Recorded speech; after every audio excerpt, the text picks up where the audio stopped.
pagi pemirsa, kembali lagi bersama saya Indriana Firdaus dalam Seputar Kabar. Saat ini akibat pandemi COVID-19, banyak sekolah memutuskan untuk melaksanakan proses belajar mengajar secara online.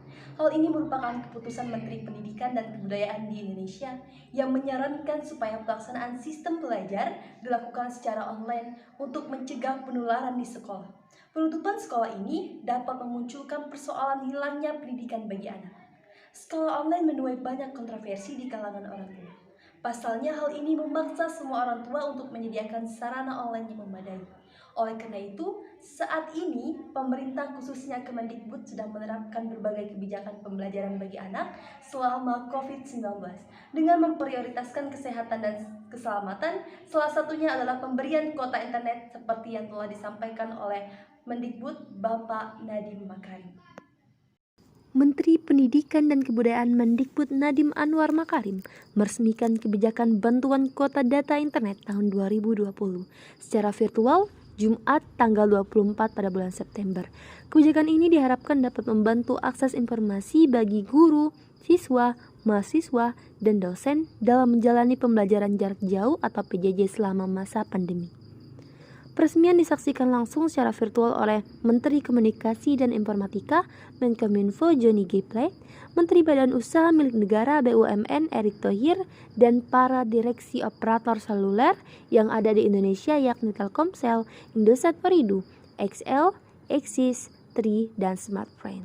Terlaksananya kebijakan ini adalah hasil koordinasi antara Kemendikbud dengan pemangku kepentingan lainnya yakni Komite Penanganan COVID-19 dan Pemulihan Ekonomi Nasional KBCPEN, Kementerian Badan Usaha Milik Negara BUMN, serta Kementerian Komunikasi dan Informatika. Kami sudah mendapat persetujuan untuk anggaran sebesar 9 triliun rupiah untuk tahun ini yang akan kami kerahkan untuk pulsa atau kuota data bagi siswa, guru, mahasiswa, dan dosen selama 3-4 bulan ke depan. Ini yang sedang kami akselerasi secepat mungkin untuk bisa segera cair, dan harapan kami adalah ini akan bisa membantu banyak sekali siswa dan mahasiswa kita dan juga guru-guru kita. Melalui bantuan dari pemerintah terkait paling tidak masalah yang terjadi dengan keputusan belajar online ini dapat diredam.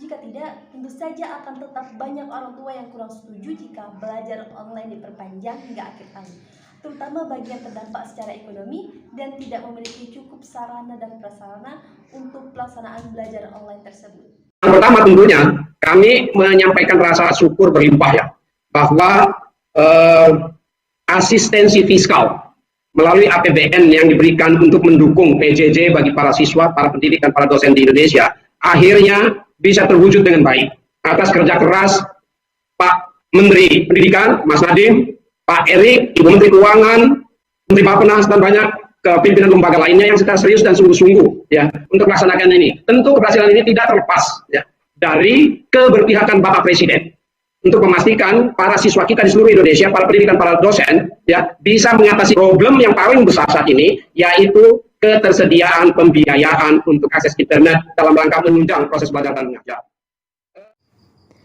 Pembagian kuota internet akan diberikan setiap bulannya, yang mana siswa akan mendapatkan kuota internet gratis sebesar 35 GB, sementara guru, dosen, dan mahasiswa memperoleh kuota sebesar 50 GB.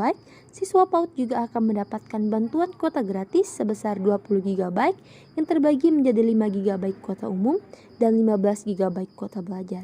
Sementara itu, pendidik jenjang PAUD dan SD dan menengah mendapat jatah kuota 42 GB per bulan, dibagi menjadi 5 GB kuota umum dan 37 kuota belajar. Bagi dosen dan mahasiswa yang mendapatkan kuota gratis sebesar 50 GB terbagi menjadi 5 GB kuota umum dan 45 GB kuota belajar. Terima kasih pemirsa, sampai jumpa di Seputar Kabar berikutnya. Saya Indriana Firdaus pamit undur diri dan sampai jumpa.